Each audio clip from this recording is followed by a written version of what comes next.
आज हम सीखेंगे गुणनखंड विधि। सबसे पहले समझते हैं गुणनखंड क्या होता है। गुणनखंड जो होता है हमारा दो शब्दों से मिलकर बना होता है। कितने शब्दों से मिलकर बना होता है? दो शब्दों से मिलकर बना होता है। पहला क्या है? गुणन।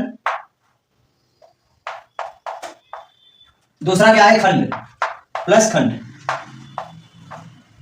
पहला देखिए गुणन है, दूसरा क्या है? खंड है। सबसे पहले समझते हैं खंड क्या होता है। क्या समझते हैं खंड क्या होता है? तो जो खंड होता है, जैसे किसी संख्या को छोटे छोटे टुकड़ों में तोड़ना क्या कहलाता है? हमारा खंड कहलाता है। एग्जाम्पल, जैसे यहाँ 20 दिया है हमारा, तो इसको हम सबसे पहले छोटे छोटे टुकड़ों में तोड़ लेते हैं। देखिए सबसे पहले सबसे छोटी संख्या से काटेंगे 2, देखिए 10 आया। फिर 10 को काटेंगे 2 से, 5 आया। देखिए 5 एक ऐसी संख्या है जो केवल स्वयं से विभाजित है और 1 से विभाजित है, तो 5 एकम 5। अब देखिए ये जो इसके जो आए हैं ये क्या है? सभी इसके खंड है। किसके खंड है? 20 के खंड है।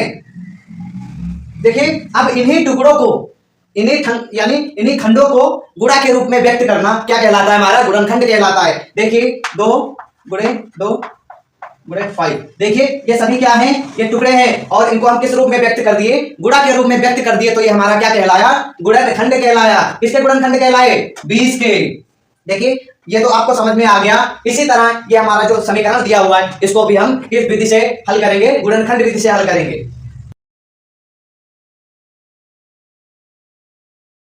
देखिए समीकरण हमारे पास क्या दिया हुआ है? X square plus 9x plus 18 is equal to 0।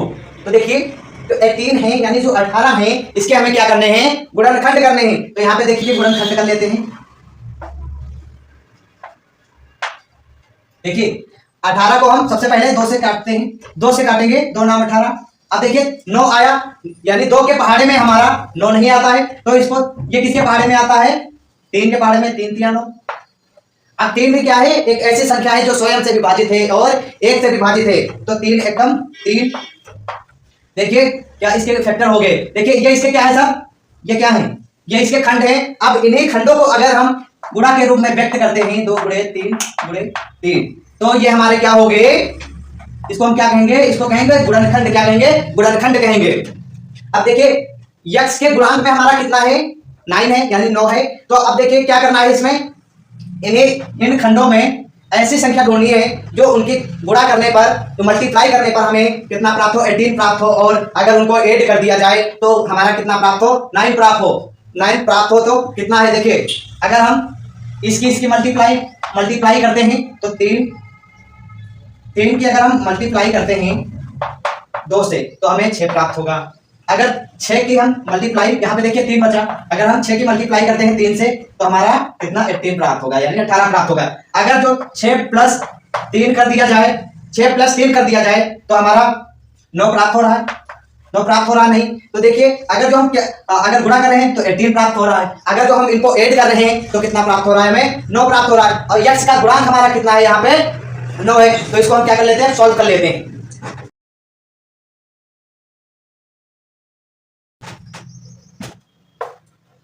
X square, अब देखिए यहां पे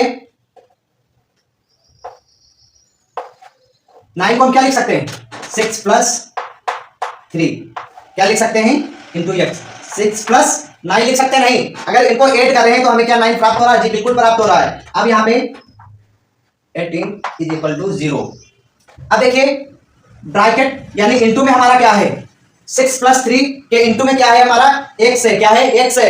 अगर जो हम इस x की हम ब्रैकेट के अंदर मल्टीप्लाई करते हैं तो ये दोनों पदों में यानी इन दोनों टर्म में क्या होगा? मल्टीप्लाई होगा। तो मल्टीप्लाई कर लेते हैं।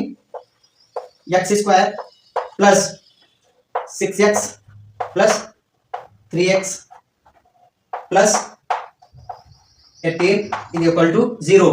अब देखिए ध्यान देना है, क्या इन दोनों पदों में कुछ हमारा कॉमन दिख रहा है? कॉमन दिख रहा नहीं। कॉमन क्या होता है? जो दोनों में ही हो।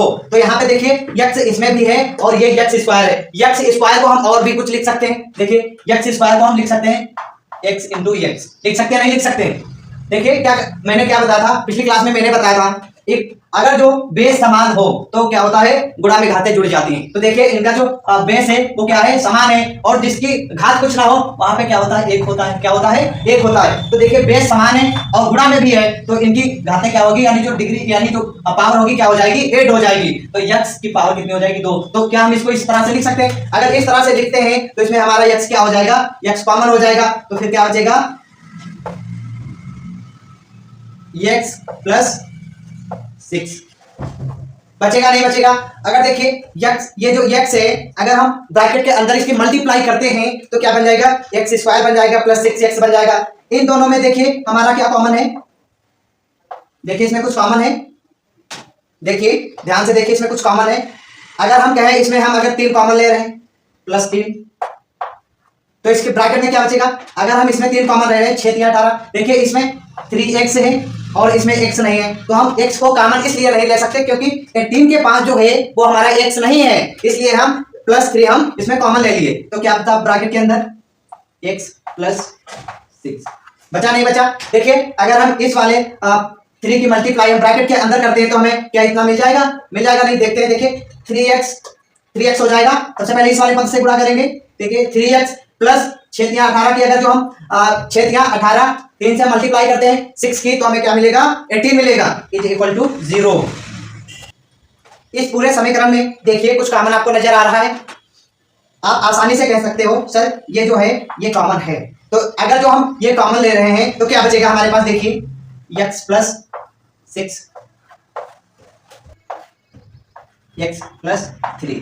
अगर देखिए इन दोनों में हम ये इनमें कॉमन जो है x प्लस 6 है, पूरे समीकरण में क्या कॉमन दिखा हमें, x प्लस 6 दिखा, तो हमारे पास क्या बचा, x बचा प्लस का 3 बचा। तो हम क्या यहां लिख दिए ब्रैकेट में x plus 3 is equal to 0। अब देखिए सबसे पहले इस वाला ये वाला जो पद है इसको हम 0 के बराबर कर लेते हैं। क्या है, x प्लस 6 बराबर 0। अगर हम इस 6 को हम 0 के उधर भेजे, यानी बराबर के हम इक्वल के हम उधर भेजे, तो इधर ये जो प्लस का है उधर जाएगा, क्या हो जाएगा, माइनस का हो जाएगा। क्या हो जाएगा, माइनस का हो जाएगा। x बराबर माइनस का 6। और दूसरा देखिए 3x प्लस 3 को हम 0 के बराबर करते हैं, x plus 3 is equal to 0। तो देखिए यहाँ पे प्लस का जो 3 है, अगर हम बराबर के उधर भेजे तो क्या हो जाएगा, माइनस का हो जाएगा। तो x बराबर माइनस का 3। ये देखिए मैंने आपको बताया था जो द्विघात समीकरण होता है ये 2 प्रकार का होता है, एक होता है शुद्ध द्विघात समीकरण और दूसरा क्या होता है, मिश्रित द्विघात समीकरण। शुद्ध द्विघात समीकरण में जो होता है x का जो पद होता है वो ओनली 1 होता है। कितना होता है, 1 होता है x का पद, वो भी कौन सा होगा, x स्क्वायर वाला होगा। दूसरा क्या होगा, उसमें x नहीं होगा। और जो मिश्रित द्विघात समीकरण था उसमें क्या था, x स्क्वायर वाला भी पद होता है और x स्क्वायर के जो होते हैं 2 पद होते हैं। तो कितने होते हैं, एक तो x की पावर हाईएस्ट जो उसकी पावर होती है कितनी होती है, 2 होती है, और एक की हाईएस्ट पावर कितनी होती है, 1 होती है। और मैंने क्या बताया था, द्विघात समीकरण जब तक पढ़ोगे इसमें क्या होता है, 2 ही आंसर आते हैं। कितने आते हैं, 2, क्योंकि द्विघात का मतलब यहाँ पे मैंने आपको बताया था। देखिए यहाँ पे द्विघात सबसे पहले यहाँ पे लिख दिया है। अगर यहाँ पे x की पावर 1 होती तो हम इसको क्या कहते हैं, रेखिक समीकरण कहते हैं। क्या कहते हैं, रेखिक समीकरण कहते हैं। आशा करता हूं दोस्तों ये आपको क्वेश्चन जरूर समझ में आया होगा।